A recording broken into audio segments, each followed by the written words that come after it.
Welcome to our channel. Today we how to authenticate with Brevo for AI marketing automations. Easy tutorial step by step clearly. To get started with authenticating Brevo for AI marketing automations, you first need to create a Brevo account. Visit the Brevo website and click on the Sign Up button. Fill in the required information to set up your account. Once your account is created, log in to your Brevo dashboard. Navigate to the API section from the main menu. Here, you will find the option to generate an API key. Click on Create API Key to proceed.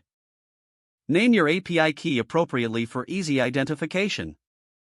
After you generate the key, copy it and store it securely. Next, open your preferred programming environment or automation tool. You will need to use this API key to authenticate requests to Brevo's services. In your code, set up the headers to include your API key for authentication.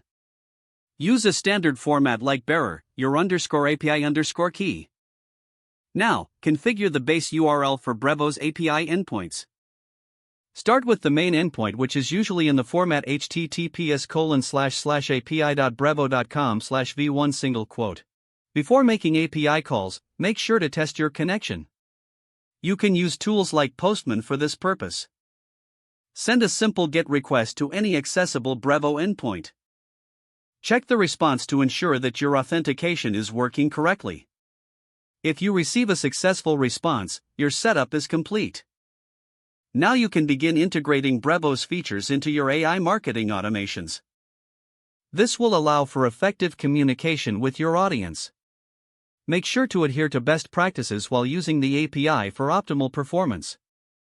Remember to regularly monitor your API key for any unauthorized usage. If the page does not load, refresh the browser or try again in a private or incognito window. Make sure you are using the correct email address, then retype it carefully to avoid small typos. If your password is not accepted, use the reset option and create a new strong password you can remember. Check your spam folder for verification or security emails, then complete any requested confirmation steps. Don't forget to like this video and subscribe to our channel for more step-by-step tech guides.